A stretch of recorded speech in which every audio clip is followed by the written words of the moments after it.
Donc, on s'est lancé fin 2018 et sur les premiers, ouais, donc en gros sur la fin 2018 plus 2019, donc les 12 premiers mois quasiment, on a fait 300K de chiffre d'affaires.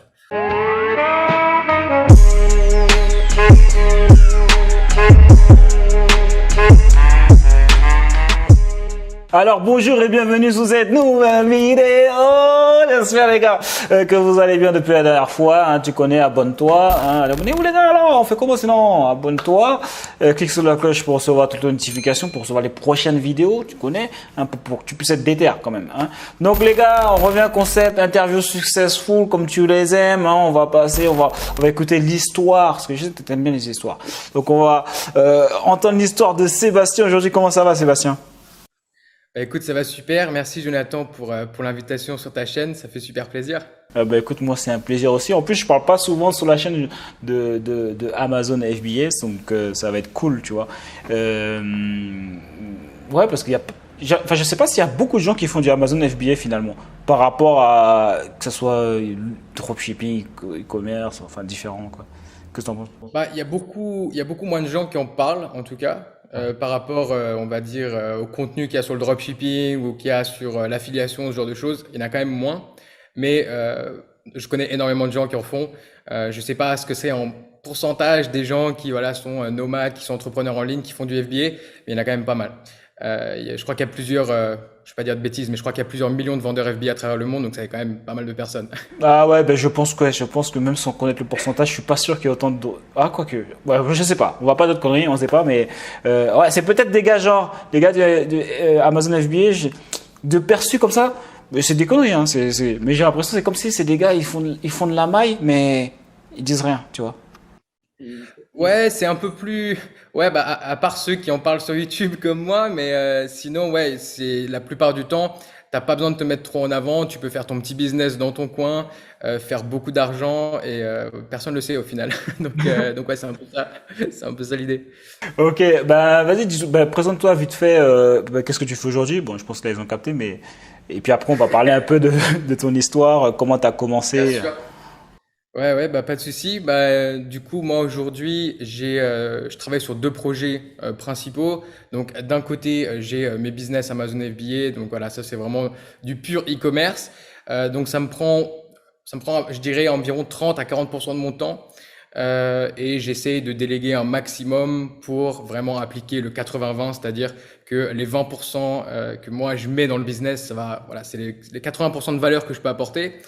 Et le reste des tâches, on va dire, j'essaye de le déléguer au maximum à des personnes. Donc voilà, ça c'est la catégorie, la partie e-commerce FBA qui est super intéressante et que je fais depuis 2018. Et plus récemment, je me suis lancé du coup sur YouTube, donc à créer du contenu et tout ça sur Amazon FBA justement, sur comment se lancer, comment scaler son business aussi. Et récemment, donc du coup, courant année dernière, en avril-mai, j'ai lancé la formation donc, qui s'appelle FBA Accelerator. Et donc voilà, dans la formation, j'accompagne des membres à se lancer sur Amazon FBA, voilà, de A à Z, on va dire. Donc, et ça me prend voilà, 60-70% de mon temps facilement. Ça prend énormément de temps, mais c'est quelque chose que j'aime bien faire. Donc voilà, c'est un petit peu les deux choses avec lesquelles je jongle en ce moment. Ouais, c'est clair que bah oui, c'est sûr que ça prend du temps. Et puis aussi c'est gratifiant aussi. C'est carrément gratifiant, mais c'est sûr qu'on peut pas sous-estimer le temps que ça prend. Et honnêtement, enfin, aujourd'hui, évidemment, je passe moins de temps sur les business Amazon parce que c'est quand même des business qui tournent. Je suis plus en période de lancement. Au début, ça prend plus de temps, mais aujourd'hui, voilà, quand il y a des gens qui travaillent pour toi, qui t'aident énormément à tout faire tourner les business, t'as un ratio revenu par rapport au temps que tu investis qui est vraiment excellent. Et le côté YouTube, le côté formation, c'est l'inverse, c'est-à-dire que euh, bien sûr, il y a des revenus, mais le temps que ça prend de faire des vidéos YouTube, le temps que ça prend de créer la formation, ça c'est colossal, de la garder à jour surtout, parce que sinon elle va dépérir en quelques mois, elle va devenir obsolète. Et aussi le temps d'accompagner les membres, parce qu'évidemment c'est assez technique, les gens ont beaucoup de questions, c'est normal. Donc j'essaie d'être là pour les accompagner. Et comme tu dis, c'est gratifiant, mais je le sens dans mon emploi du temps, quoi. C'est, Bah vas-y, on va revoir comment tout a commencé, le petit Sébastien, où est-ce qu'il est né, et puis le parcours jusqu'à aujourd'hui. Ouais. Donc, bah, moi, je suis né en France, dans le sud, et j'ai grandi en France, hein, vraiment enfance assez banale, rien de très grandiose ou choquant à propos de mon enfance. Le seul truc qui s'est passé qui était vraiment intéressant, c'est que à l'âge de 13-14 ans, je suis parti à Hong Kong, pour en fait le boulot de mes parents. Et donc voilà, ça c'était un peu ma première ouverture du monde. Je suis passé d'un petit village où il y avait sans doute plus de vaches que d'habitants à Hong Kong, c'est-à-dire une énorme ville, enfin cosmopolite, où il y a énormément de richesses. Voilà, c'était vraiment une énorme expérience. Donc j'ai fait tout mon collège et mon lycée là-bas. Donc c'était vraiment super. Ça m'a permis d'apprendre l'anglais aussi. Donc ça c'était top. Et puis du coup, après avoir passé plusieurs années à Hong Kong, je me suis dit pourquoi pas continuer l'aventure à l'étranger. J'étais un peu déraciné de la France, on va dire, à ce moment-là. Et donc du coup, je suis parti faire des études au Canada pour déjà pour améliorer mon anglais, pour voir un peu de neige. Ça faisait longtemps que j'avais pas vu de neige. À Hong Kong, il n'y a pas trop de neige. Et et puis voilà. Donc voilà, j'ai fait des études de commerce au Canada, le truc assez classique. Et je me dirigeais vraiment euh, dans le comment dire le chemin tout tracé, voilà, école de commerce. Et ensuite à cette époque-là j'étais vraiment dans la matrix, c'est-à-dire voilà, j'allais essayer de trouver un job dans une grosse boîte et puis voilà. Euh, et je suis parti en Angleterre pour finir mes études en fait là-bas. Et là en fait c'est là que j'ai compris que ça allait pas pouvoir le faire. C'est-à-dire que en fait, ma copine était en avance, on va dire, d'un an sur moi. Et donc, quand moi j'étais en train de finir mon master, elle avait déjà fini et elle avait commencé à travailler dans la finance à Londres. Et donc, c'était un peu, à ce moment-là, c'était un peu le rêve, la finance à Londres, machin, tout ça, la City, les banquiers et tout. Et au final, c'était horrible. C'était ultra décevant par rapport à ce qu'on nous avait vendu pendant toute notre éducation, l'université, travail bien et des bonnes notes, voilà, tout ça. Et au final, c'était ultra décevant, c'était un rythme de travail incroyable. Tout ça pour être payé au final, ouais, t'es bien payé, mais quand t'habites à Londres, t'as tout qui passe dans ton appart et dans les petites dépenses en fait. Parce qu'à Londres, tu sors de chez toi, tu fais 20 mètres, t'as déjà dépensé 30 euros, hein. Donc c'est incroyable. Et donc là, on s'est dit que ça allait pas être possible. Et là, il y a un copain qui m'a parlé de. Il m'a dit, ouais, lis ce livre, regarde cette interview sur YouTube. Lui, il était un peu déjà dans ce délire entrepreneur, business en ligne. Il avait un petit peu compris qu'il y avait quelque chose qui se passait. Et là, quand je dis ça, on était dans les années, c'était assez tôt, hein, enfin, c'était 2015, 2014-2015. Donc c'était quand même le début du business en ligne, mais c'était pas comme aujourd'hui où voilà, tout le monde connaît un petit peu voilà, faire de l'argent en ligne, voilà. Et puis voilà, au final j'ai lu donc ça va être assez cliché, hein, mais j'ai lu La semaine de 4 heures de Tim Ferriss. Et en fait ça a été mon introduction dans ce monde-là et ça a été comme un électrochoc. C'est-à-dire que d'un coup mon cerveau, il y a eu enfin voilà, j'ai pété un câble et je me suis dit mais en fait, il y a une autre façon de vivre. On n'est pas obligé d'aller gagner ces tu vois, 3, 4, 5 000 euros par mois en bossant dans une grosse boîte, en habitant à Londres ou à Paris. Et on peut vivre une vie de malade en gagnant 1500 euros par mois. Je me souviens, c'était mon objectif au début, c'était de gagner 1500 euros par mois en ligne et de pouvoir être en Thaïlande, de pouvoir être voilà, à Bali, en Colombie, et juste de kiffer la vie en fait. Donc ça, c'était un peu, c'est super cliché, mais c'est comme ça, c'était vraiment ma première introduction là-dedans. Et ensuite, c'est devenu une obsession en fait. C'est-à-dire que c'était mon seul objectif, c'était de gagner de l'argent en ligne. Je m'en foutais de comment, mais il fallait que ça se fasse. Euh, Et et du pendant ce... coup, Ouais. ouais. Et pendant ce temps-là, mais tu faisais quoi? Tu travaillais ou tu étais toujours à l'école à ce moment-là? Pendant ce temps-là, j'étais toujours à l'école et j'étais en train d'écrire ma thèse pour la fin de master. Donc, je passais plus de temps à apprendre sur le business en ligne et à regarder des vidéos, lire des blogs et tout ça qu'écrire ma thèse, ça c'est sûr. Euh, et puis, euh, et puis voilà, à un moment donné, on est parti à Budapest, on a commencé l'aventure un petit peu vraiment quoi. Quoi? Euh, Attends. Attends. Tu t'intéressais au business en ligne en même temps que ta ouais. thèse. C'est quoi le truc qui fait que tu arrives à Budapest? C'est quoi le rapport? T'as quoi? Bah, en fait, ce qui nous a vraiment mis, on va dire, le pied à l'étrier, c'était le coût de la vie à Londres qui était, en fait, soit tu travaillais pour une grosse boîte et t'arrivais à payer ton appart, soit tu partais. Donc on s'est dit, pour développer un projet, on peut pas rester à Londres, on va partir. On va aller, bah, du coup, on est allé à Budapest parce que c'était, ça avait l'air bien, ça avait l'air beaucoup moins cher, ça avait l'air sympa. Il y avait une communauté d'entrepreneurs et tout ça. Donc, on s'est dit, on va là-bas.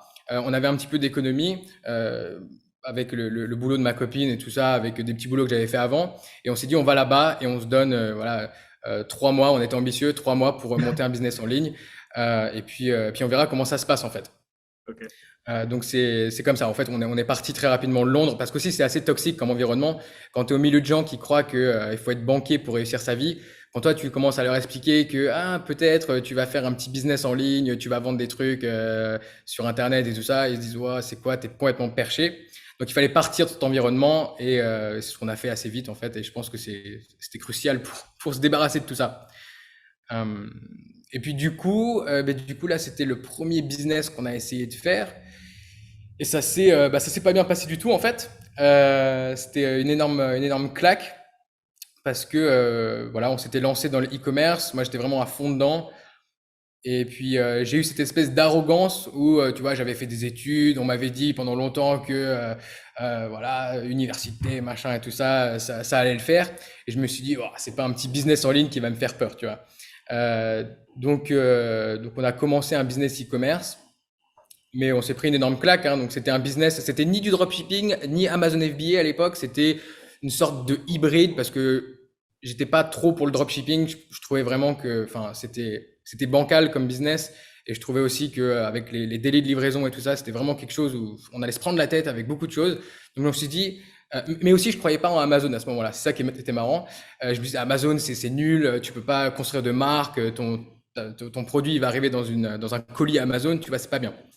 Et donc du coup, on a fait un hybride où en gros on a pris du stock dans un entrepôt. On avait mis ça au centre de l'Europe et on s'est dit on va vendre dans toute l'Europe, ça va être génial. On va construire une énorme marque. Enfin bref, une grosse vision, mais derrière il y avait peu de choses en fait. Il y avait très peu de connaissances. Moi, je m'étais un peu formé, tu vois, sur YouTube gratuitement avec certains trucs, mais honnêtement. Aujourd'hui, quand je regarde ce qui s'est passé, je me dis que c'était obligé que j'allais me prendre une énorme claque, et c'est ce qui s'est passé. Euh, donc, euh, donc voilà, ça a été assez dur à digérer, parce qu'on avait quand même investi pas mal d'argent. Mais alors explique-nous comment. Alors qu'est-ce qui s'est passé? Pourquoi ça n'a pas fonctionné? Qu'est-ce qui s'est passé? Ouais. Bah, en gros, en fait, l'idée était nulle, les produits étaient nuls, et l'exécution. En fait, on a mis énormément de travail, énormément de sueur, d'efforts, de stress aussi, d'argent, mais tu sais, c'était un petit peu cette croyance où tu te dis, tiens, je vais construire un truc, et parce que j'ai construit un truc, parce que j'ai construit un site, parce que les unités sont en Europe prêtes à être expédiées, eh bien, les gens vont arriver et acheter, tu vois. Et au final, bah, on a essayé un petit peu toutes les stratégies, tu vois, Facebook Ads, YouTube, Google Ads, des blogs, des influenceurs, enfin bref, toutes les stratégies possibles et imaginables, mais juste les fondamentaux n'étaient pas là, tu vois. C'était pas assez bien fait, c'était pas assez bien pensé. Et donc, du coup, c'était des articles de musculation pour femmes, en gros. Euh, et donc, voilà, j'avais vraiment appliqué tout ce qu'on m'avait dit sur YouTube, c'est-à-dire, tu trouves un problème dans ta vie et tu essaies de le régler, machin. Et en gros, l'idée était partie où, en fait, ma copine à la salle de sport, quand elle faisait du squat ou quand elle faisait du hip thrust, euh, ça lui faisait extrêmement mal, effectivement. Et elle avait pas envie d'utiliser tu sais, les espèces de coussins que tu as à la gym parce que bah, souvent c'est dégueulasse. Donc voilà. Et on s'était dit, bah, on va vendre ça. On va vendre un coussin et puis c'est un produit qui voilà qui est léger, qui se casse pas, qui est pas cher à sourcer. Tu peux faire un branding sympa. Enfin bref, il y avait plein de choses qui allaient, qui cochaient des cases, mais au final c'était juste pas un bon produit et on n'avait analysé aucune data, ça sortait vraiment de nulle part quoi. Et en fait, on voulait tellement lancer un produit à ce moment-là que je me suis jeté comme un mort de faim sur le premier truc qu'elle m'a dit et sans réfléchir, tu vois. Euh, donc, euh, donc voilà, je pense que c'était pas un bon point de départ. Mais dans le fond, on a persévéré quand même pendant longtemps. On a bossé là-dessus pendant 8 mois, un truc comme ça. Mais enfin, au final, le bilan, il est négatif financièrement. On en a vendu quand même, mais juste pas assez pour récupérer l'investissement. Donc voilà, ça c'était le premier échec. Et en fait, ah oui, donc en fait, et ça a été au moment où j'ai basculé sur Amazon FBA et je me suis un peu ouvert à l'esprit. J'ai discuté en fait avec des gens déjà qui faisaient du Amazon FBA. J'ai rencontré des vendeurs et bah, déjà leurs chiffres, ça m'a donné le vertige, tu vois. Et je me suis dit, wow, ça a vraiment changé ma perspective là-dessus. Et du coup, le premier truc que j'ai essayé de faire à ce moment-là, c'est d'essayer d'aller revendre. Mais ça s'appelle des barbell pads, là, le coussin que tu te mets sur la barre. Je me suis dit, bah, je vais aller essayer de vendre ça sur Amazon. Donc là aussi, c'était une introduction dans Amazon qui était un peu bancale parce que c'était un produit qui était pas top, quoi. Mais bon, j'avais du stock, je me suis dit autant essayer de le vendre sur Amazon. Donc là, je me suis un peu fait la main sur Amazon en essayant de vendre ce produit. Ça s'est un peu mieux vendu, mais quand même, c'était pas top. Et puis là, on s'est dit bon, ok, on va arrêter de persévérer avec ce produit, avec cette marque. C'est de la merde. On perd de l'argent. À chaque fois qu'on dépense de l'argent en publicité, on en perd plus qu'on en gagne. On arrête l'hémorragie. Mais en fait, il y a un moment donné où, enfin, faut vraiment te faire un travail mental et de se dire, c'est fini, on fait une croix dessus, on va faire autre chose. Et à ce moment-là, c'était quand même intense niveau financier, au niveau, enfin, finance perso, parce que on avait investi de l'argent, on n'en gagnait pas, donc ça faisait que descendre, hein. Et on vivait vraiment, tu vois, comme des Hongrois à Budapest, mais pas comme des expats bien calés, tu vois. Genre, on vivait pour pas cher. Et du coup, quand t'as vu que ça a pas marché, tu t'es pas dit, ah, vas-y, les business en ligne, ça fonctionne pas et tout, machin. Parce que t'avais fini ta thèse aussi en même temps? T'avais déjà fini ta thèse ou? Ouais, ça, j'ai fini pour faire plaisir à mes parents et ma grand-mère, mais très sincèrement, j'en avais rien à foutre. Je voulais juste avoir le bout de papier pour qu'on me laisse tranquille, quoi. Mais oui, j'ai fini. Ok, d'accord. Et donc, du coup, ça t'a pas découragé quand le business, t'as vu que ça fonctionnait pas? Bah, en fait, j'étais tellement obsédé par toute cette idée, et j'avais quand même des gens autour de moi qui commençaient à réussir. Je commençais à développer un petit réseau de personnes voilà, qui lançaient des trucs qui marchaient, que ce soit des business e-commerce ou d'autres business en ligne dans tous les cas. Mais j'étais vraiment, en fait, ce qui m'a fait ne pas perdre pied et ne pas perdre, on va dire, l'espoir, j'ai envie de dire, c'est que je me dopais avec du contenu en tout genre, donc que ce soit des podcasts, beaucoup de podcasts, chaînes YouTube, français, américains, tout ce que tu veux. Et en fait, je me disais, je me fixe un ultimatum, c'est soit ça, soit rien. C'est-à-dire que l'alternative de retourner en France ou à Londres et de trouver un boulot dans une boîte de marketing, c'était pas une option. Euh, Et du coup, ça n'a pas posé de souci alors parce que là vous étiez à deux, hein, ouais. et il y a beaucoup de gens qui rencontrent des problèmes quand ils sont à deux, surtout avec leurs copines. Du coup, ça n'a pas posé de souci quand ça fonctionnait pas, vous commencez à avoir moins d'argent. Comment ça se passait au niveau du couple, si tu veux en parler? Ouais, ouais, c'était bah, forcément, hein, plus tu as de tension dans ta vie, surtout quand c'est à deux, au plus chaque petite étincelle, ça peut partir très fort, quoi. Donc, ouais, c'était pas les meilleurs moments du couple, mais en même temps, je pense que, voilà, encore une fois, rétrospectivement, je pense que ça nous a construit. Et le fait qu'on ait traversé ces moments assez difficiles ensemble et qu'on en soit sortis ensemble, je pense que ça nous a rendus ultra soudés et très très solides comme couple. Donc, mais oui, il y avait des moments un peu ouais, qui pétaient un peu, quoi. Donc c'est normal.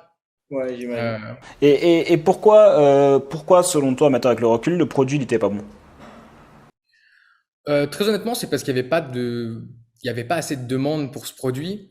Euh, ça se vend un petit peu, mais ça se vend pas énormément, surtout à l'époque. Et en fait, les gens, ils achètent pas vraiment ce produit. Ils utilisent celui qui est à la gym, ou alors ils utilisent une serviette, ou ils trouvent une autre solution, mais il y avait pas vraiment ce besoin. Et puis je pense aussi qu'en termes de marketing, voilà, mon arrogance a fait que je m'étais pas formé. Tu vois, pour moi, aller dépenser 1 500 balles pour une formation en ligne, enfin, c'était pas dans mon schéma mental, on va dire. Je sortais de l'université, et j'allais tout péter. Et au final, non, c'était de la merde. Parce qu'à l'université, on te forme pour aller bosser pour une grosse boîte qui a des gros process. Tu vas faire une mini partie de leur marketing et c'est tout. Quand tu bosses pour toi, tu dois tout faire de A à Z et c'est tout quoi. T'as pas de, tu peux pas t'échapper. Mhm. Donc, donc non, non, je pense que c'était un mix de choses qui a fait que le projet n'a pas marché. Mais le choix du produit était pas bon. Le choix aussi, je pense que de vouloir tout faire. En fait, on s'est pas spécialisé dans un truc. C'est-à-dire que si on s'était dit, on va devenir des experts en Facebook Ads ou en Instagram Ads, ça se trouve, ça aurait marché. Si on avait décidé de prendre un prestataire Facebook Ads, par exemple, ça aurait pu marcher. Quelqu'un qui sache faire, en fait. Mais on savait pas faire. On essayait d'apprendre avec des vidéos, machin, on apprenait un peu sur le terrain.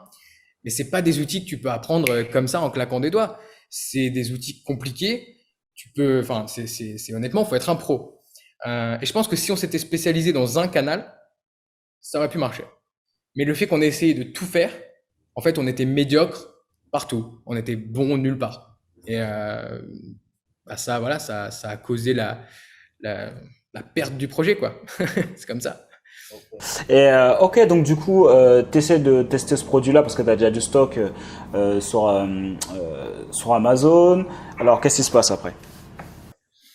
Bah après, là, ça a été, on va dire, entre guillemets, le déclic. C'est-à-dire que, bon, Budapest, c'était bien. On a fait un petit peu, on est allé en Croatie aussi. On essayait de rester en Europe. On était un peu, je sais pas, on avait peut-être un peu peur d'aller loin. Mais moi, j'avais vécu à Hong Kong. J'étais quand même très familier avec l'Asie. Et c'était vraiment l'époque où tout le monde était en Thaïlande, en fait. Et ça, c'était du coup, on était en 2018. Et, euh, et du coup, j'ai réussi à convaincre ma copine. Je lui ai dit, écoute, on prend un billet aller simple, on va à Chiang Mai et on recommence quelque chose en fait. On recommence quelque chose.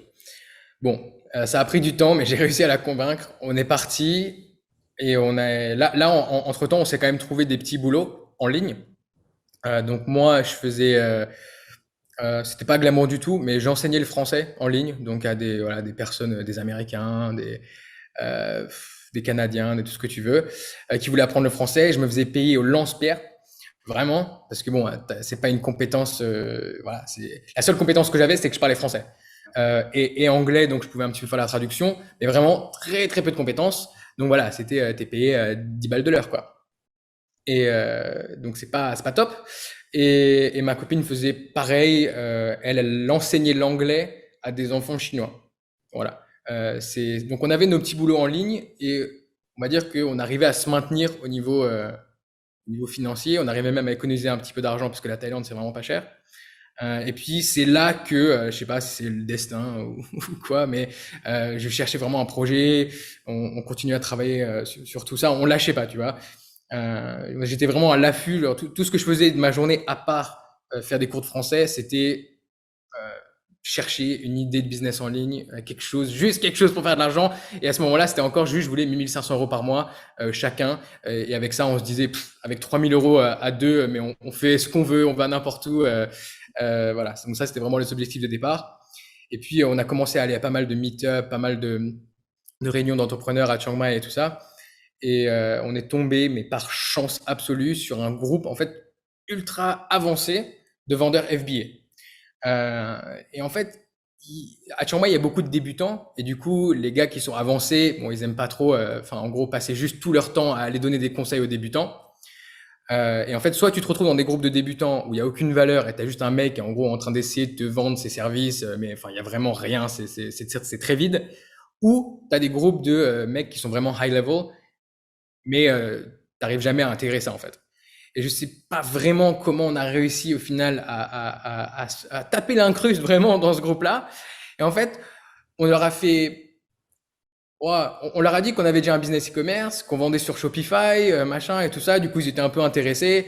On a un peu gonflé les chiffres. On n'a pas trop dit que, on n'a pas trop dit que c'était que ça marchait pas, tu vois. Et on a réussi du coup à intégrer ce truc. Alors c'est vrai qu'on était assez silencieux hein, autour de la table. Eux, ils parlaient de trucs de ouf. Il y avait des gars qui avaient des business, voilà, vraiment plusieurs millions, plusieurs dizaines de millions. Pas mal d'Américains, de Canadiens. Et moi, je prenais des notes, tu vois. Mais en fait, ce qui était fou, c'est qu'à ce moment-là, au-delà de la valeur vraiment propre que ça nous a amené, c'est-à-dire les stratégies de recherche produit, parce qu'en fait, eux, ils se tenaient au courant des dernières, on va dire, des dernières tendances sur Amazon, des dernières façons de lancer les produits, ce genre de choses. Donc, c'était ultra intéressant. C'était très avancé, mais intéressant. Mais au-delà de ça, ça nous a aussi apporté cette preuve, c'est-à-dire qu'en face de moi, j'avais des mecs en chair et en os qui faisaient des millions sur Amazon. C'était pas le mec sur YouTube que t'as jamais vu, ça se trouve il est en train de mentir, machin. Non, c'était tous des mecs autour de la table en train de parler de leur business entre mecs qui sont successful, tu vois. Et donc ça, encore une fois, c'était le deuxième électrochoc. Je me suis dit, mais je savais que c'était possible, mais là j'ai la confirmation.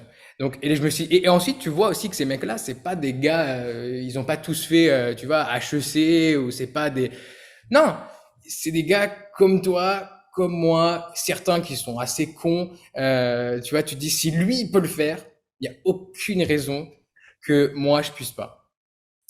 Et, euh, et donc ça nous a, donc voilà, on s'est vraiment mis dans l'esprit à ce moment-là. On va vendre sur Amazon et c'est le business model qu'on va choisir. Et à ce moment-là, j'ai commencé à bosser en fait pour un de ces mecs-là. À un moment, il disait ouais machin, je veux un nouvel employé et tout ça.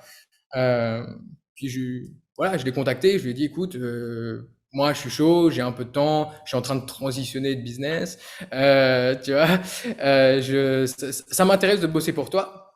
Donc du coup, j'ai commencé à bosser pour ce mec.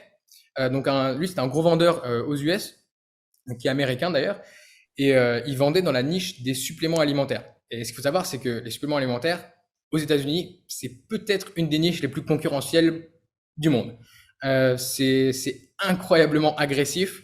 Et lui, en fait, il avait eu, on va dire, la chance de se lancer assez tôt là-dedans, avec quand même des bonnes stratégies, des bons produits et un bon branding. Et donc, il voulait quelqu'un qui vraiment l'aide à développer le business, à scaler en Europe. Voilà. Donc, en fait, le job était super intéressant en soi. C'était en ligne. Ça me payait 15 fois plus que les cours de français. Donc voilà, j'ai arrêté les cours de français, j'ai commencé à bosser pour ce mec. Et donc, il m'a appris énormément de trucs, déjà. J'ai pu voir comment ça se passait, parce que à ce moment-là, je continuais à vendre mes trucs hein, sur Amazon, mais ça marchait pas trop, tu vois. Donc, il y avait très très peu de cash qui rentrait, c'était vraiment que dalle.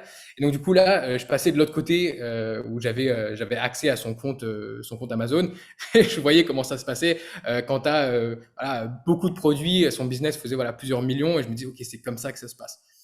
Et donc ça, c'était vraiment super intéressant. Il m'a aussi donné accès à plusieurs formations, à des masterminds. Enfin, en fait, tout ce à quoi il avait accès, il disait, je veux que tu y aies accès aussi parce que en fait, j'étais en gros son manager.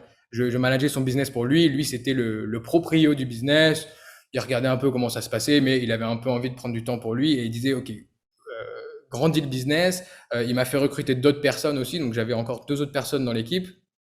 Et donc, pour moi, c'était ouf, en fait. C'était une opportunité de malade pour me former, pour apprendre sur le tas, pas avec mon argent, parce que bah, à ce moment-là, j'en avais quand même plus beaucoup, et donc ça m'a aussi permis d'économiser de l'argent pour pouvoir bah, lancer mon premier produit, ma première marque, et ensuite ça a décollé à ce niveau-là, quoi. Donc voilà, ça c'est Et c'est un petit peu comme ça que ça s'est passé. combien de temps t'as travaillé du coup avec lui avant de lancer du coup ta boutique? Enfin, avant de, j'imagine, implémenter les stratégies que tu as apprises avec lui. Bah, j'ai bossé. En fait, il y a eu une période où je faisais les deux. Enfin, il y a même une période où je faisais les trois. Il y a une période où je faisais des cours de français, je bossais pour lui et j'étais en train de monter mon nouveau business, on va dire. Donc ça, c'était une période super intense. J'étais toujours en Thaïlande à ce moment-là. J'étais sur une petite île paradisiaque, mais honnêtement, je suis pas allé beaucoup à la plage. J'étais dans un coworking en train de travailler, je sais pas, honnêtement 15 heures par jour. Mais donc j'ai bossé pour lui environ un an. Donc ça m'a permis de mettre de l'argent de côté pour pouvoir investir dans mon premier produit. Et ouais, c'est ça. Et ensuite du coup, j'ai trouvé un bon produit. Voilà, j'ai suivi un petit peu toutes les techniques qu'il m'avait enseignées voilà, que j'avais reçues de tous ces gars-là, quoi. Donc j'ai trouvé un premier produit et puis bah là c'était un petit peu la dernière chance quand même, c'est-à-dire que honnêtement je pense que si ça s'était pas passé, j'aurais quand même perdu un peu espoir, à mon avis, où je me serais découragé. Parce que ma stamina, ma jauge comment dire, de motivation et de persévérance, elle était quand même bien entamée là, à ce moment-là. Donc bon, bref, je me suis lancé et bah, ça a très bien fonctionné en fait. Et ensuite, j'ai commencé à scaler le business. Et donc en fait, à ce moment-là, je continuais à travailler pour lui parce que en fait, quand tu lances un produit sur Amazon, au plus le produit va commencer à scaler, au plus il faut que tu réinvestisses. Il faut que tu réinvestis dans du stock. Si tu veux étendre le business par exemple, à d'autres marketplaces, parce que ça, c'est vraiment une technique super intéressante. Tu te lances, voilà, par exemple, tu te lances en France, et ensuite, au lieu de lancer un deuxième produit qui va t'apporter beaucoup de complexité, qui a un risque et tout ça, tu peux bah, en fait aller vendre en Allemagne. Et tu vas, si tu fais les choses bien et qu'il y a de la place en Allemagne, tu vas aller doubler tes ventes, par exemple, ou plus, parce que l'Allemagne c'est une énorme marketplace. Et ensuite, tu peux aller en Italie, en Espagne, tu peux aller au UK, tu peux aller. Aujourd'hui, ils ont ouvert encore d'autres marketplaces en Europe. Donc, j'avais besoin de cash. Et donc, tout le cash que le business générait, il restait dans le business. Je me payais pas. Je me payais pas, donc je continuais à bosser pour lui. J'ai continué à bosser pour lui encore peut-être pendant 6 7 mois après que j'ai lancé mon produit. Et c'était bénéfique parce que honnêtement, il y a des gens, et je vois ça, c'est une erreur, c'est-à-dire qu'ils lancent un produit, ça commence à bien se passer, ils sont rentables, ça commence à cracher un peu de cash, mais sauf qu'ils commencent à se payer.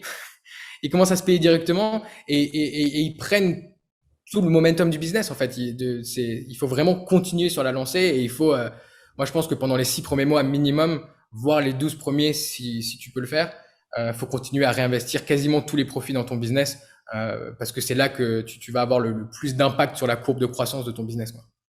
Et c'est quoi les chiffres d'affaires? C'est quoi, du coup, quand tu dis que ça a fonctionné, c'est quoi le chiffre d'affaires? Comment ça a commencé? Donc on s'est lancé fin 2018 et sur les premiers ouais, donc en gros sur la fin 2018 plus 2019, donc les 12 premiers mois quasiment, on a fait 300K de chiffre d'affaires. Voilà. Après, ce qu'il faut savoir, c'est que sur Amazon FBA, bon, ça dépend des produits, ça dépend des vendeurs, ça dépend de à quel point t'es bon avec tes pubs et tout ça. Mais on va dire que la rentabilité, c'est entre 20 et 25%. Si t'es au-dessus de 25% après toutes les charges, c'est vraiment énorme. Si t'es en dessous de 20%, ouais, tu peux être un petit peu en dessous, tu peux être à 17, 18, mais si t'es en dessous de ça, il y a quelque chose qui va pas bien. Donc voilà, environ 20% de marge. Mais comme je t'ai dit, cette marge, je l'ai pas vue. C'est-à-dire qu'elle était dans le compte du business, mais elle repartait directement chez le fournisseur, elle repartait dans la pub, elle repartait dans plein de trucs. Mais c'est aussi pour ça qu'on a réussi à scaler, on va dire, assez vite jusqu'à 300 000, quoi. Ok, ok.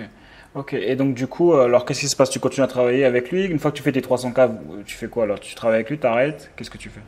Non, au bout d'un moment, quand même, je me suis dit, parce que ça prenait quand même beaucoup de temps. Son business était intéressant, mais à un moment donné, je me suis dit, bon, j'ai de quoi me payer avec le business et aussi de quoi réinvestir. C'est-à-dire que je me payais pas 100% des profits.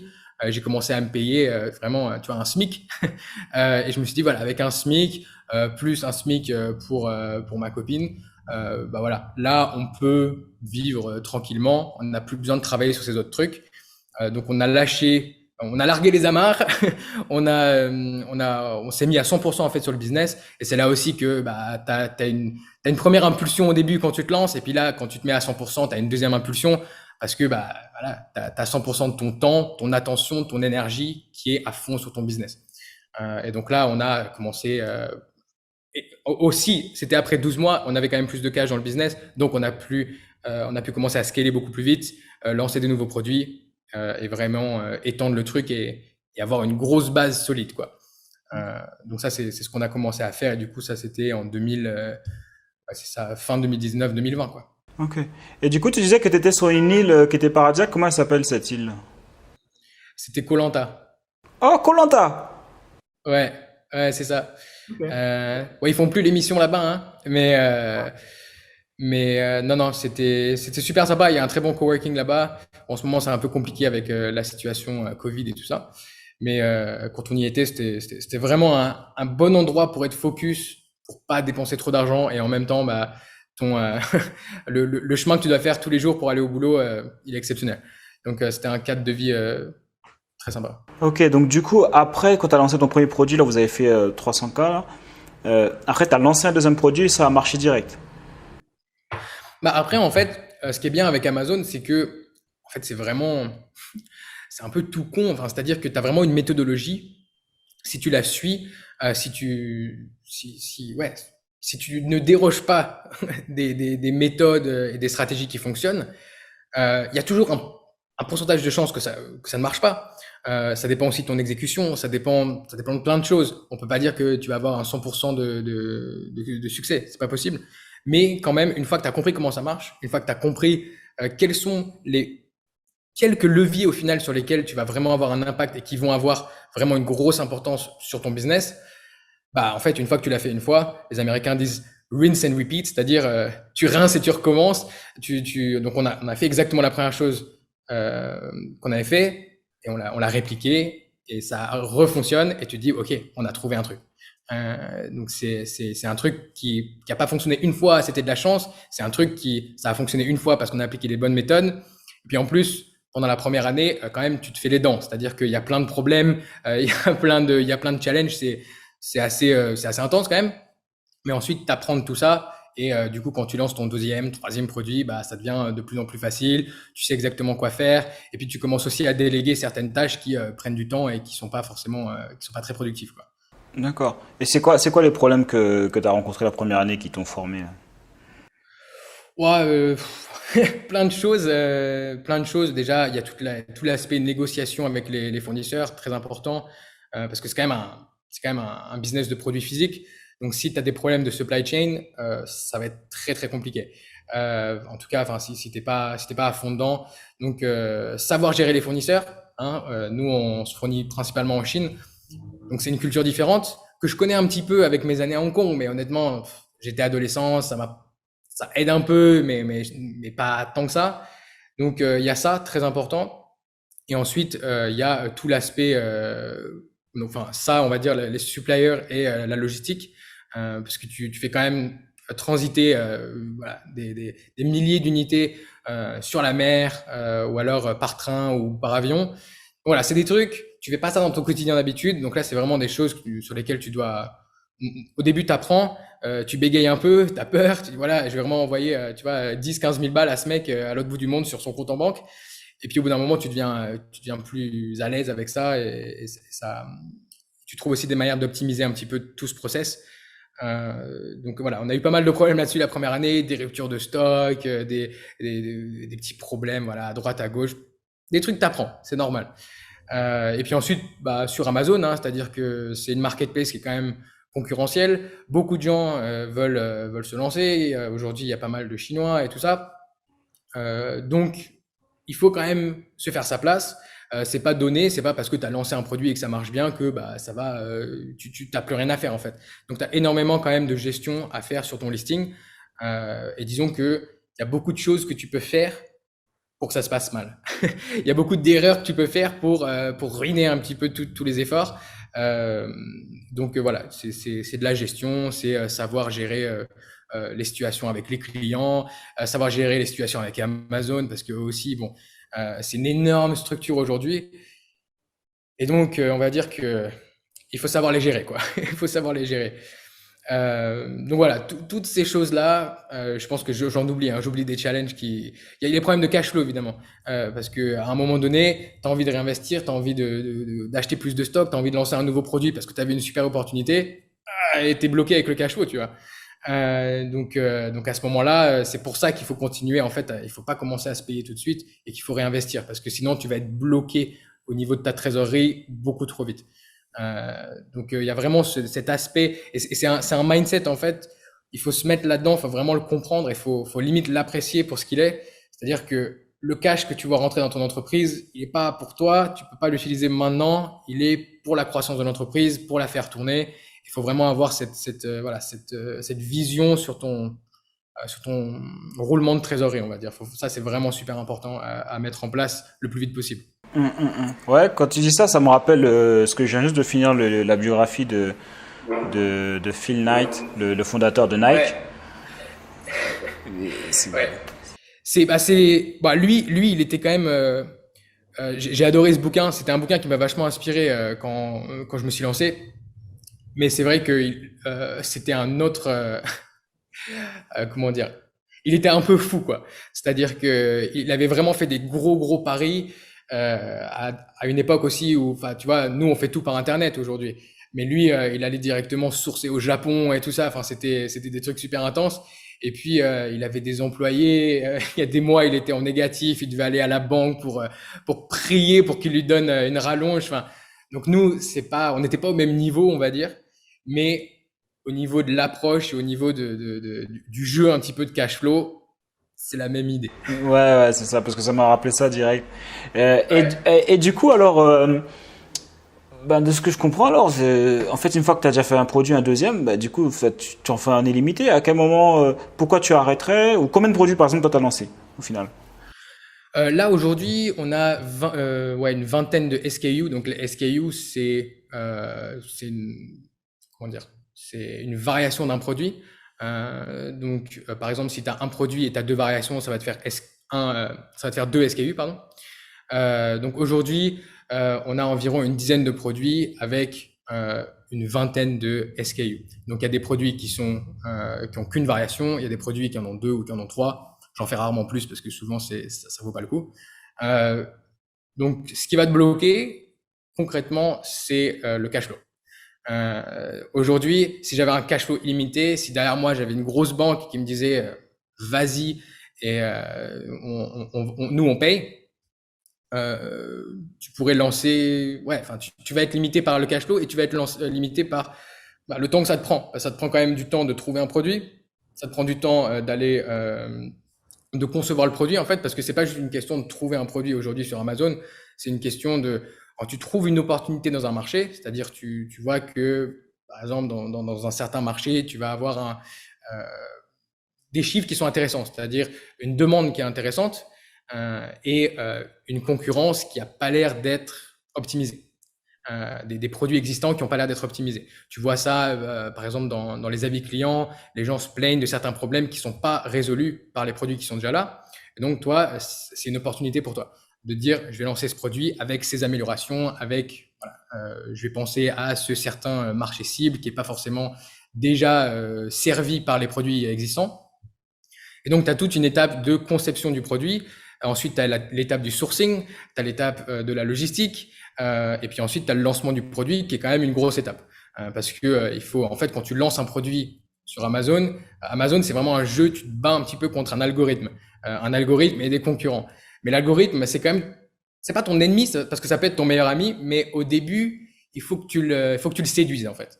Il faut que quand tu lances un produit sur Amazon, tu envoies des signaux très clairs à l'algorithme comme quoi ton produit mérite d'être classé dans les premières recherches, enfin dans les premiers résultats de recherche, quand les gens cherchent voilà, un mot-clé donné, tu vois, un produit donné, il faut que ton produit il sorte en premier. Parce que c'est ça la puissance d'Amazon par rapport aux autres, comment dire, aux autres modèles de e-commerce. C'est que si tu fais un modèle où tu passes par la pub, ou tu passes par Google Ads ou des trucs comme ça, tu es toujours en train de chercher du nouveau trafic. Donc après, tu peux pallier à ça avec le SEO qui va être plus long terme, mais ça prend du temps, c'est beaucoup d'efforts. Et tu peux pallier à ça aussi en te créant une bonne liste email à laquelle tu vas pouvoir, voilà, tu vas pouvoir continuer à vendre des produits. Donc ça, c'est super bien aussi. Mais du côté d'Amazon FBA, c'est différent. C'est-à-dire que l'avantage et le bénéfice numéro un d'être sur Amazon, c'est que tu as des millions de gens qui viennent la carte bleue en main, ou alors la carte bleue elle est déjà rentrée dans leur compte Amazon, ils ont Prime, ils savent qu'ils vont se faire livrer en 1 ou 2 jours, que si le produit leur plaît pas, bah, ils vont pouvoir le retourner assez facilement. Donc voilà, il y a vraiment tout cet écosystème de confiance et aussi de gens qui arrivent et qui cherchent, je sais pas moi, si tu vends j'en sais rien, un mixeur, les gens ils disent ouais, je veux un mixeur pour légumes, ils vont taper ça dans Amazon. Ils sont pas là pour faire de la lecture. Et tu vois, ils sont pas sur Facebook en train de regarder les photos de leur tante. Ils sont là pour acheter un mixeur. Et si toi, tu es dans les premiers résultats et que tu arrives à les convaincre ensuite avec ta page produit que ton mixeur, c'est le meilleur mixeur pour eux et qu'il faut absolument qu'ils l'achètent, tu vas avoir des taux de conversion incroyables. C'est-à-dire que sur Amazon, les taux de conversion, c'est c'est entre 20% et tu peux avoir des taux de conversion de 40%, tu vois. Sur un site e-commerce classique, tu es plutôt autour des 1 ou 2%. Si tu es à 2% de conversion sur un site e-commerce classique, c'est assez bon. Si tu es au-dessus, bravo. Mais c'est normal, donc c'est vraiment deux modèles différents. Et donc voilà, ce que je disais, c'est que ce qui bloque aussi, c'est que tu peux pas, à moins que tu crées vraiment une équipe énorme avec chaque personne qui a vraiment voilà, un rôle dédié. Donc voilà, lui, c'est spécial recherche produit, elle fait tout le sourcing et ainsi de suite. Ce que j'ai pas envie de faire en fait, parce que j'ai commencé mon business pour être libre et pour avoir moins de responsabilités, moins de stress, pas pour avoir une équipe de 50 personnes à gérer. Donc ça, c'est deux philosophies. Bon, ceux qui créent des énormes business qui ont des équipes, je les respecte honnêtement, bravo à eux. Et peut-être qu'un jour c'est ce que je ferai, mais aujourd'hui, ça me va très bien en fait d'avoir des business. Tu peux quand même avoir des business qui font plusieurs millions par an et t'as pas besoin d'avoir une équipe de 10 ou 15 personnes. Tu vois, tu peux avoir quelques prestataires par-ci par-là et au final, ça va. Ça reste gérable. Surtout qu'on est déjà à deux à la base. Ouais, en plus. Euh, donc voilà. Ensuite, donc juste pour finir sur le lancement de produits sur Amazon, il faut vraiment que tu donnes des signaux à l'algorithme forts qui vont dire que ton produit plaît au client, que ton produit convertit et que donc il faut que Amazon le place avant les produits concurrents, les produits qui étaient déjà là. Et une fois que tu as cette place, une fois que tu as la preuve sociale avec les avis clients et tout ça, bah, ensuite tu déroules quoi. Donc Ah, ok. c'est ça l'idée. Ouais, donc du coup, ok, donc en fait, tu t'arrêtes. En fait, c'est en fonction de ta vision, quoi. C'est en fonction de ce que tu veux faire de ta vie, en fonction de, ce que tu veux faire de ce que tu veux entreprendre. Ou tu continues, tu veux faire un gros business, genre en mode Phil Knight, le fondateur de Nike. C'est Ou, ça. ou si tu veux être plus cool, voilà.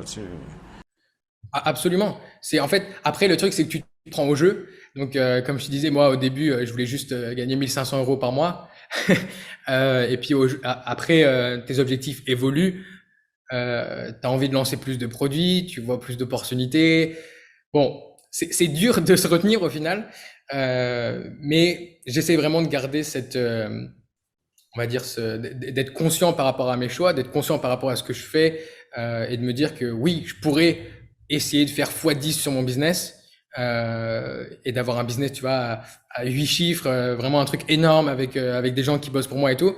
Je pourrais le faire, mais aujourd'hui, c'est pas quelque chose qui m'intéresse, c'est pas quelque chose qui m'amuse. Et donc, voilà, moi, je suis bien au niveau où je suis. Et chacun trouve son niveau, en fait. C'est-à-dire que j'ai des gens qui me contactent et ils veulent se lancer, mais pour eux, ils veulent gagner, tu vois, 3000 euros par mois net. C'est leur objectif. Donc ça peut être voilà, soit pour quitter leur job, soit en complément de leur job ou de leur salaire. Et puis il y a des gens qui me contactent et eux, ils veulent gagner des millions. Donc c'est vraiment chacun met un petit peu la barre où il veut. Et ensuite, bah, ça va quand même être plus facile de gagner 3000 euros par mois que d'en gagner 150 000. Hein. Euh, et puis ça va pas prendre le même temps. Ça va être beaucoup plus rapide, on va dire, d'arriver à des petits chiffres. Et puis, bah, si tu veux continuer, bah, ça va prendre plusieurs années. Mais si pendant 5 ans, tu te dédies seulement à ton business e-commerce et que tu lances des produits, tu fais que ça, ah oui, après 5 ans, tu auras un business énorme.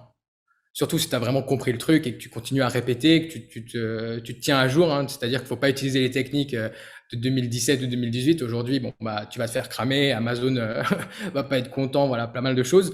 Mais si tu utilises toujours les dernières techniques, honnêtement, rien ne peut t'arrêter, quoi.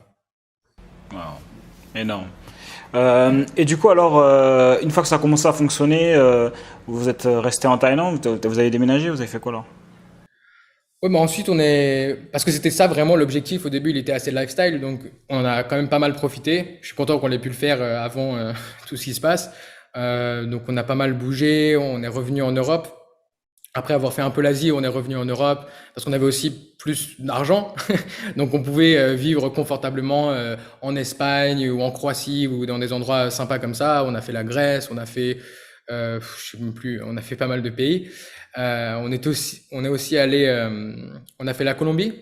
Donc on était à Medellín pendant un moment. Donc ça c'était vraiment top parce que ma copine est de là-bas en fait. Donc voilà, c'était vraiment super sympa bah, de pouvoir être là-bas, de pouvoir rencontrer la famille et de pouvoir aussi juste être dans un meilleur mood et dans une meilleure situation financière.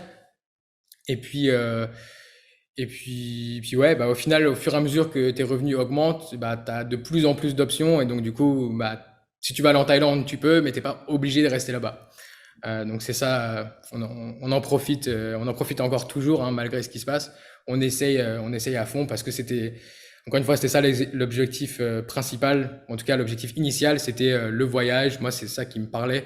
C'était le voyage, d'être libre, d'aller où je veux, quand je veux, de travailler quand je veux. Donc ça, voilà. C'était les objectifs qui m'ont obsédé au début et aujourd'hui, c'est mission accomplie, donc c'est top et j'en profite. Bon, ben ça c'est cool ça. Est-ce que tu pourrais donner deux, trois conseils, toi, selon ton expérience que tu as vécue, pour les personnes qui aimeraient se lancer dans un business? Dans un business tout court ou dans un business FBA? Ouais, si tu peux faire un mix, je sais pas, ouais, comme tu le sens. Bah, il y a tellement de conseils potentiellement à donner, mais ceux qui sans doute m'ont le plus aidé, c'est, ça va paraître, encore une fois, c'est peut-être un peu cliché, c'est peut-être des trucs qu'on entend et qu'on réentend tout le temps, mais la première chose, je dirais, ça c'est valable sans doute pour tous les business, parce que tu vois, après avoir lancé le premier business, on va dire celui qui a marché, hein, FBA, je me suis relancé dans un nouveau business, celui de la chaîne YouTube, de la formation et tout ça. Dans les deux cas, c'est ultra important d'avoir une vision long terme. C'est-à-dire que les gens qui se lancent et qui veulent des résultats maintenant, des résultats dans quelques semaines, quelques mois, honnêtement, mis à part si tu es extrêmement chanceux ou si tu commences avec un énorme budget ou si tu as des compétences déjà folles, dans ce cas-là, bon, pourquoi pas. Mais sinon, si tu es quelqu'un de normal, il va falloir que tu te formes, il va falloir que tu fasses des erreurs, il va falloir que... voilà, il faut être patient. Il faut être patient et avoir cette vision de long terme. Donc je pense que le deuxième conseil que je donnerais par rapport à ça, qui est vraiment relié au premier, ça serait d'avoir, s'il y a un muscle qu'il faut entraîner, outre les biceps, ça va être la persévérance. Parce que c'est obligatoire que tout le monde, à un moment donné dans sa vie d'entrepreneur, et surtout au début, on a le plus de chance, on va se planter. On va se prendre une claque. Il y a quelque chose qui va mal se passer, on va se faire trahir par quelqu'un, bref, il va se passer quelque chose. Et à ce moment-là, bah, en fait, c'est là que je pense que ça va faire la vraie différence entre ceux qui vont à terme réussir et ceux qui vont retourner dans leur job et gagner leur SMIC. Ce qui est OK, mais c'est c'est la personne qui va persévérer et celle qui va abandonner. Et honnêtement, il faut une force mentale et il faut une, ouais, une confiance en toi et aussi juste un espèce d'obsession pour ton but final, pour quelque chose qui t'inspire vraiment, qui te motive, qui te pousse à tous les jours. Tu te dis, même si je me prends une rêche, je continue. Je m'arrête pas tant que j'ai pas atteint cet objectif. Voilà. Moi, je sais que j'aurais pu m'arrêter, je sais pas combien de fois, et juste me dire voilà, c'est mort, je rentre, ou alors tu vois, je peux juste bosser pour ce mec, pour ce vendeur américain et m'arrêter là. Voilà, il me donne quelques milliers d'euros par mois, je travaille pour lui, c'est en ligne, je peux être remote. Sauf que à ce moment-là, mes objectifs avaient évolué et je m'étais dit non, mais en fait, je veux mon business, je veux être indépendant et voilà, je veux pas dépendre de ce mec, même s'il est sympa et qu'il m'apprend des trucs. Donc voilà, ça serait les deux premiers conseils. Allez, un troisième, ça serait de de pas être trop arrogant comme moi je l'ai été, de pas croire que en fait on sait tout juste parce qu'on a regardé trois vidéos sur YouTube. Euh, Tu vois, même moi je crée du contenu sur YouTube, j'essaie vraiment d'apporter de la valeur, mais rien ne peut remplacer déjà l'expérience du terrain. Donc à un moment donné, tu peux regarder toutes les vidéos du monde, il va falloir te lancer. Il va falloir mettre les mains dedans et faire des erreurs et apprendre par toi-même. Et aussi potentiellement te former. Parce que je sais que c'était un de mes plus gros blocages pendant un moment. C'était non, tous les gars, là, les charlatans qui te vendent des trucs en ligne. Non. Pourtant, c'est bizarre parce que j'avais payé je sais pas combien pour des études qui m'ont apporté zéro. Ça a apporté, si, ça a apporté un peu de réconfort à mes parents en se disant que bon, bah, une fois que je suis parti faire mon truc en ligne, ils se sont dit un jour, tu arriveras à manger avec un vrai métier. Aujourd'hui, c'est bon. Aujourd'hui, ils sont convaincus, mais au début, c'est quand même compliqué. Donc, ça m'avait pas posé de problème de dépenser, tu vois, des dizaines de milliers d'euros dans les études, hein, que j'avais pris avec un prêt et tout ça. Donc, oui, pendant toute cette histoire aussi, je remboursais mon prêt étudiant. Enfin, c'était horrible. Euh, Et pourtant, je voulais pas mettre, tu vois, 500 balles ou 1000 balles dans un truc où quelqu'un allait vraiment m'apporter de la valeur.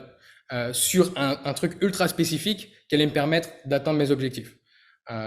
Donc voilà, j'étais ultra sceptique par rapport à ça et ça m'a pris super longtemps avant de commencer à me former.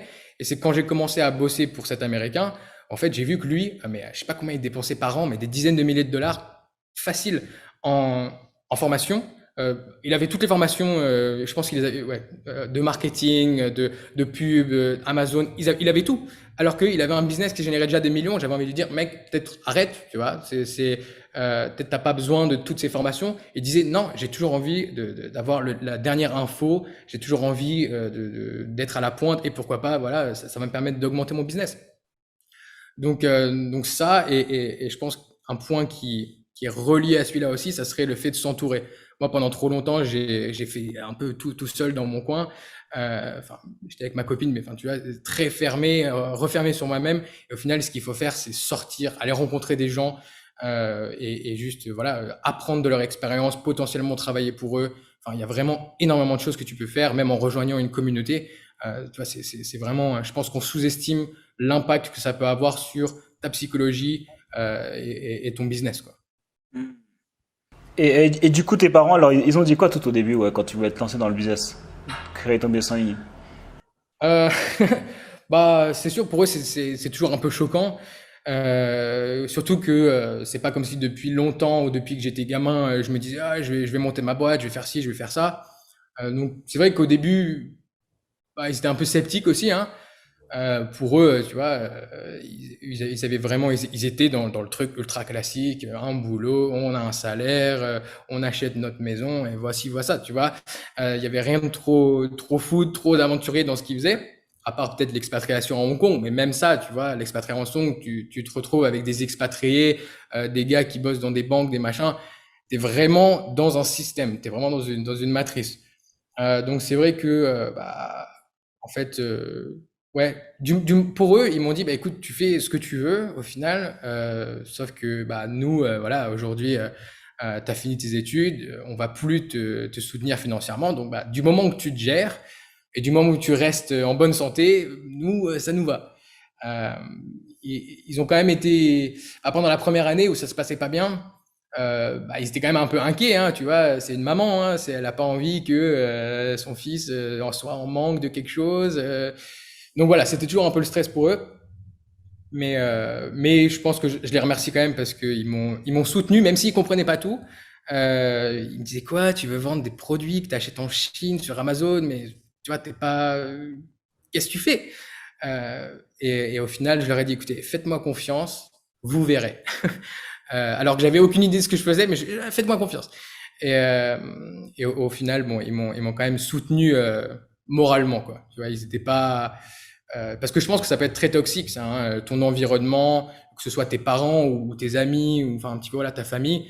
Si tu essayes de te lancer sur un truc un peu alternatif, on va dire, je sais pas, tu veux faire du trading, tu te mets dans les cryptos, tu vas dans le business en ligne, tu commences à faire une chaîne YouTube, ce genre de choses qui commencent à se démocratiser un petit peu pour les gens de notre génération, mais voilà, pour les parents, ça reste un peu compliqué. Tu leur dis ça, eux, ils pensent direct, ouais, tu vas devenir influenceur sur Instagram, qu'est-ce que tu fais? Euh, et ouais, je pense que ça peut être vraiment toxique de rester trop proche de ces gens-là s'ils comprennent pas, s'ils te soutiennent pas, si tous tes potes te disent mais qu'est-ce que tu fais? Juste continue à bosser et tais-toi, tu vois, continue d'avancer, reste dans le rang. Bah, je pense que ça a été ultra bénéfique que moi, en fait, je me casse le plus rapidement possible et que j'aille avec des gens qui étaient obsédés sur les mêmes trucs que moi, qui croyaient au truc, certains qui étaient déjà des nomades, et des entrepreneurs et tout ça. Et vraiment, tu te crées ta bulle, en fait. Tu te crées ton environnement dans lequel tu vas pouvoir grandir sereinement et pas en fait te faire rabaisser tout le temps parce que alors t'es toujours pas millionnaire avec ton business en ligne. Bah non, ça prend du temps, tu vois. Donc voilà, ça je pense que c'est ultra important. Ouais, ça, je l'ai entendu, cela. Ah, bah, t'es pas encore millionnaire alors? Ouais, c'est ça, ça marche pas bien et puis t'es là, ouais, mais bon, tu vois là, je fais 40K par mois, donc et tu vois ça, au final, je trouve que quand il y a une déconnexion telle avec des proches ou des amis ou quoi, moi honnêtement, à moins qu'ils tombent sur ma chaîne YouTube et qu'ils commencent à comprendre ce que je fais et qu'ils se disent, tiens, mais en fait, ça a l'air assez gros, il a l'air de gagner de l'argent, qu'est-ce qui se passe? Mais tu sais, c'est le genre de truc, j'en parle pas trop avec ma famille. Pour le moment, ils voient que ça se passe bien, ils voient qu'on est mieux, qu'on vit bien, que voilà. Euh, et voilà, je pense que c'est vraiment deux mondes à part. Et c'est vrai qu'au début, quand moi j'étais pas dans ce monde-là, si tu veux, ouais, t'as certains a priori sur l'argent, tu vois, moi, c'est un truc c'était un blocage. Je me suis rendu compte, que c'était un blocage il y a pas si longtemps. Mais mes parents m'ont vraiment éduqué dans cet esprit où en gros, l'argent, c'est parce que tu le mérites. On est dans une société de mérite, donc en fait, tu gagnes de l'argent parce que tu as bien travaillé, tu as travaillé longtemps, tu as fait quelque chose de difficile, tu as fait des efforts, et donc bah, tu gagnes de l'argent. Mais même avec cette philosophie-là, pour eux, voilà, gagner 3 000 euros par mois, c'est bon. En France, 3 000 euros par mois, t'es déjà pas loin enfin, tu commences à être, tu vois, t'es manager, t'es voilà. Euh, 5 000 euros, ça commence à être beaucoup. Et pour eux, voilà, pour mes parents ou pour les gens qui m'entouraient, 10 000 euros par mois, hein, c'est un chiffre un peu symbolique, machin. Mais pour eux, enfin, c'était non, à moins que tu sois vraiment un avocat réputé ou un chirurgien, c'est pas possible. Et après, tu rencontres des gens. Le mec, il arrive, il paye pas de mine, il est en t-shirt, en tongs, et il fait des millions. Et en fait, lui, il a une toute autre approche. C'est de dire, bah non, l'argent, c'est pas basé sur le mérite, c'est basé sur la valeur que tu apportes. Donc, si tu as un business qui apporte de la valeur, qui apporte des produits, machin, tu t'en vends des milliers, eh bien, au final, ça, c'est bon, quoi. Clairement. Et du coup, alors, bah, du coup, mais tes parents, même s'ils sont pas vraiment au courant vraiment de ce que tu fais, enfin, si j'ai bien compris ce que tu m'as dit, bon, ils sont quand même, ils disent quoi maintenant? Le fait qu'ils voient que t'es bien, que t'es à l'aise. Non, bah non, maintenant ils sont au courant, ils sont juste pas au courant, on va dire de l'ampleur du business, de la taille des revenus et tout ça. Ça c'est des choses en fait je pense qu'ils pourraient pas comprendre parce que pour eux c'est un peu déconnecté de la réalité, ils auraient peur ou je sais pas, enfin, mais ils sont quand même au courant de ce qu'on fait et ils nous soutiennent à fond et maintenant bah ils savent que voilà qu'on avait raison, que c'est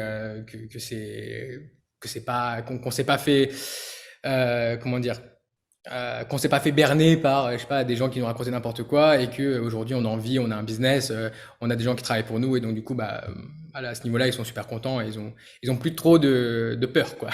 Ils sont ok. Bon, bah, ça, c'est cool, hein. Moi, ce que je retiens, bon, il y a plein de choses à retenir, hein. Déjà, le gars pour qui tu as travaillé, qui faisait des millions et des millions et qui continue à avoir toutes les formations, hein, parce que moi, Ouais, je me rappelle, on se moquait de moi, j'étais dans un mastermind, ça m'a marqué ça, parce que moi, j'achetais les formations de tout le monde, tu vois. J'ai dit, ah, mais les ouais. gars, moi, j'ai pas d'oncle millionnaire, hein, donc il faut bien que je me forme, tu vois. Et les gens ils disaient, mais toi, t'as les formations de tout le monde, ha, ha, ha. Bah oui, mais voilà. Bah, aujourd'hui, ils ont disparu, tu vois. Moi, je suis là.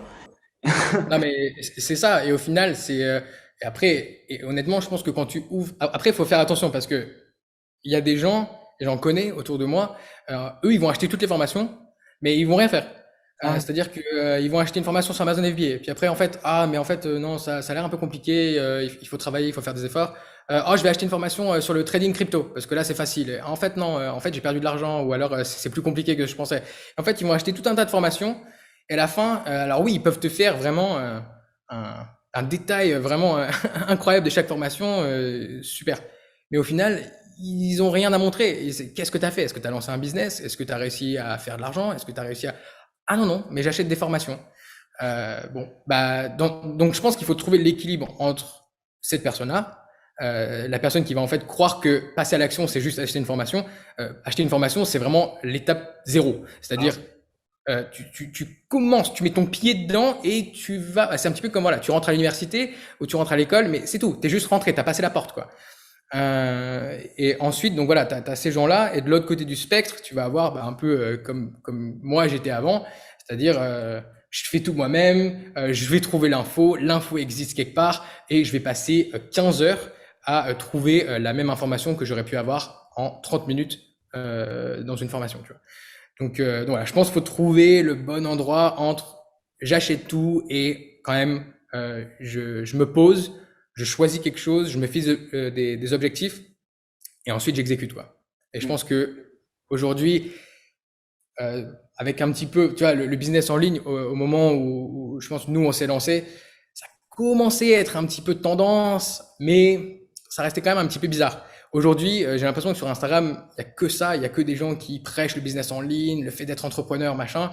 Mais il faut quand même faire attention de pas trop être dans cette espèce d'auto-flagellation où tu es tellement content d'être devenu un entrepreneur que tu fais rien.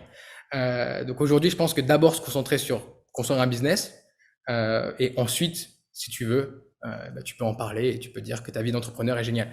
Mais d'abord le business, quoi.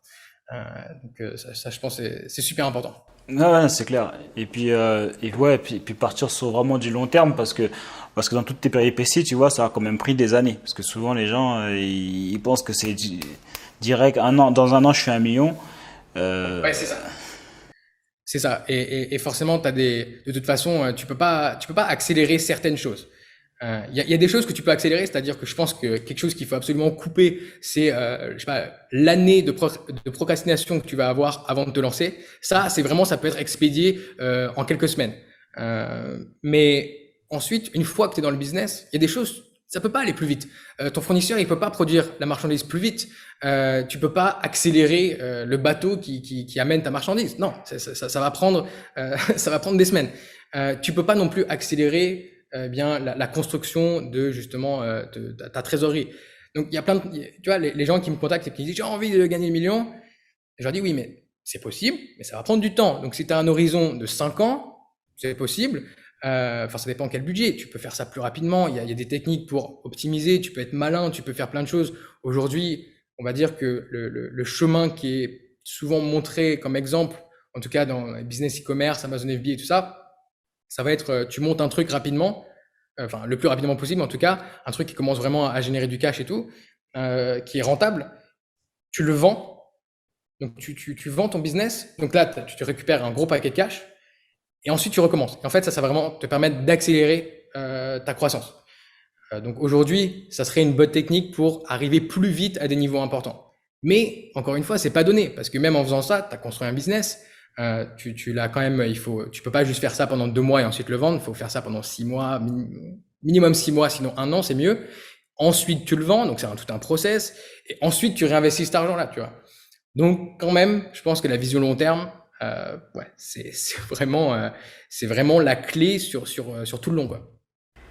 Ah, clairement. Parce que ceux qui n'ont pas une vision long terme, de toute façon, ils ne seront pas là. Ils vont disparaître. C'est ça, c'est ça. C'est vraiment, c'est vraiment la clé, mais c'est compliqué, surtout quand on te bombarde de trucs, de pubs et de machins qui te disent que tu vas gagner de l'argent facilement, rapidement et sans rien faire. Ah ouais, je sais, ça vend, hein, ça fait des clics, mais en même temps, c'est pas la réalité, quoi. Donc voilà, faut se réveiller, quoi. C'est clair.